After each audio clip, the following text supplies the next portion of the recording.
अच्छा, तो हमने केमिकल कोऑर्डिनेशन की इंट्रोडक्शन कर ली थी। Now we talk about pituitary gland.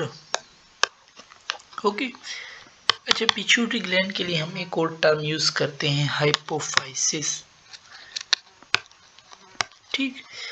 Pituitary gland के बारे में आता है कि इसको किस साइज का शेप है, तो it is a P size shape. और इसका वेट हमारे पास कितना है, मास कितना है हमारे पास, 0.5 ग्राम है हमारे पास।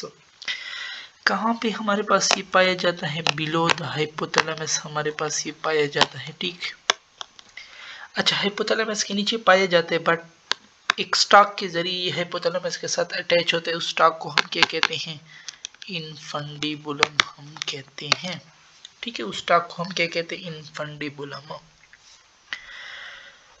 इनफंडिबुलम जो होता है वो हमारे पास किस चीज से बना हुआ होता है ना, इनफंडिबुलम वो हमारे पास जो है ना, इनफंडिबुलम वो made up of blood vessels, उसमें ब्लड वेसल्स होती हैं। ठीक। एंड नर्व फाइबर्स, और नर्व फाइबर्स भी हमारे पास उसमें होती हैं, ऑफ न्यूरोसेक्रेटरी सेल्स। ठीक है।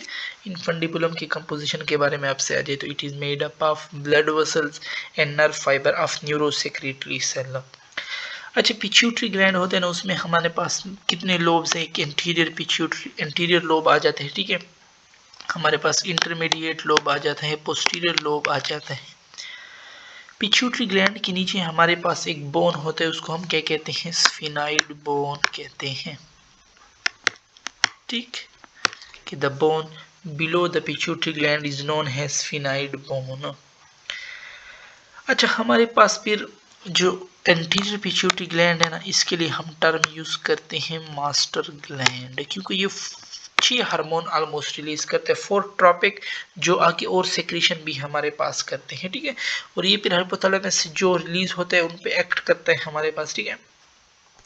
अच्छा, अब देखिए ना, हाइपोथैलेमस से आता है हमारे पास सबसे पहले ग्रोथ हार्मोन जो होता है ना, रिलीजिंग फैक्टर, उस पे एक्ट करते हैं हमारे पास। कौन एक्ट करते हैं, एंटीरियर पिट्यूटरी ग्लैंड एक्ट करता है। ठीक है, उसके जरिए हमारे पास सोमेटोट्रोफिन रिलीजिंग।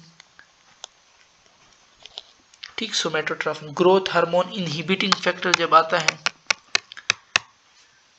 इनहिबिटिंग हार्मोन हमारे पास आ जाता है, सो उस पे ये एक्ट करता है, उससे हमारे पास सोमेटोस्टेटिन।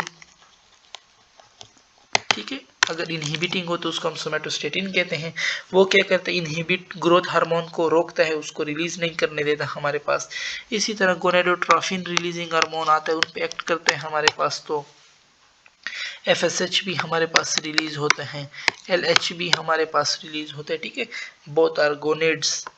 इसी तरह हमारे पास हाइपोथैलेमस से हमारे पास प्रोलैक्टिन रिलीज होता है, सो एंटीरियर पिट्यूटरी ग्लैंड के जरिए उससे हमारे पास फिर ल्यूटोट्रॉफिक हार्मोन जो प्रोलैक्टिन ही कहलाता है हमारे पास। ठीक है, इसी तरह CRF, इसी तरह हमारे पास थायराइड रिलीजिंग फैक्टर, ये कॉर्टिकोट्रॉफिक रिलीजिंग फैक्टर ये आते हैं। इनसे फिर कॉर्टिको रिलीजिंग फैक्टर से हमारे पास एडेनोकॉर्टिकोट्रॉफिक हार्मोन रिलीज होते हैं, जब इस पे ये एंटीरियर पिट्यूटरी ग्लैंड एक्ट करता है। TRF से हमारे पास थायराइड स्टिमुलेटिंग हार्मोन निकलते हैं। ठीक है, सो एंटीरियर पिट्यूटरी को पर इसलिए हम क्या कहते हैं, they are known as master gland. अच्छा, अब हम पढ़ते हैं सबसे पहले ग्रोथ हार्मोन के बारे में, GH।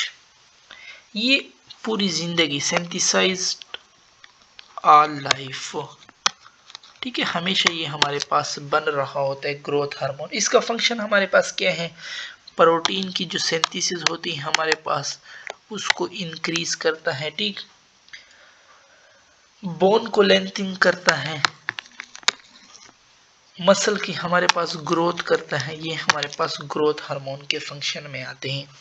अच्छा, अब हर एक के हमारे पास फायदे भी होते हैं, नुकसानात भी होते हैं। अब ग्रोथ हार्मोन ना, excess of everything is bad हम कहते हैं ना, अगर ये हमारे पास ज्यादा रिलीज हो जाए तो फिर क्या होगा। अब ज्यादा में हमारे पास 2 कंडीशन आ सकती है, या तो बचपन में ज्यादा हो जाए या जब हम एडल्ट हो तब ज्यादा हो जाए। अगर बचपन में ज्यादा हो जाए ना तो ये कंडीशन काज करते हैं, उसको हम क्या कहते हैं, गिगांटिज्म। ठीक है, अगर ये अब हमारे पास एडल्ट में हमारे पास ज्यादा सिक्रीट हो जाए, वहां पे एक कंडीशन काज करते हैं, उसको हम क्या कहते हैं, एक्रोमेगलियन। ये बोन वगैरह जो होते हैं ना वो इनलार्ज हो जाते हैं। और अगर अब हमारे पास हाइपर तो हमने पढ़ लिया, अगर अब हमारे पास कम ये रिलीज हो फिर क्या करेगा, कम अगर रिलीज होगा ना तो ये ब्रेन को फिर कोई इफेक्ट नहीं करता, आईक्यू में ये कोई डिस्टरबेंस पैदा नहीं करता।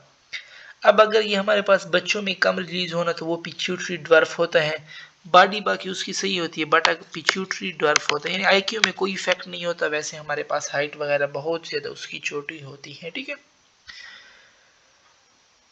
अच्छा इसी तरह अगर हाइपोथैलेमस से रिलीज हो और इनहिबिटिंग फैक्टर उस पर एक्ट करे एंटीरियर पिट्यूटरी के ना, तो फिर उससे हमारे पास ये फिर रिलीज नहीं होगा। अच्छा हमने पढ़ा प्रोलैक्टिन रिलीजिंग फैक्टर भी होगा, प्रोलैक्टिन को इनहिबिट भी कोई एंटीरियर पिट्यूटरी के जरिए हमारे पास इनहिबिट भी होगा, ठीक है। अच्छा प्रोलैक्टिन का हमारे पास क्या फंक्शन है, वो हमारे पास सिंथेसिस ऑफ मिल्क करता है, ठीक। और प्रोलैक्टिन का आता है कि वो सिनर्जेटिकली किसके साथ यानी सेम फंक्शन किसके साथ करता है, सो एक्ट सिनर्जेटिकली विद LH। ये आ सकता है कि LH के साथ कौन सिनर्जेटिकली फंक्शन करता है, सो दैट इज प्रोलैक्टिन जो होता है ना वो LH के साथ सिनर्जेटिकली इफेक्ट करता है उस पर, ठीक है। So to maintain corpus luteum to secrete progesterone, इसके साथ एक्ट करते हैं, क्या करे, to maintain corpus luteum to secrete, ताकि क्या सेक्रीट करे, प्रोजेस्टेरोन हमारे पास सेक्रीट करे। ओके सो यहाँ पे हमारे पास जितने डिस्कशन किए हम ख़त्म करते हैं यहाँ पे, इंशाल्लाह इससे आगे डिस्कशन हम फिर अपनी नेक्स्ट वीडियो में करेंगे।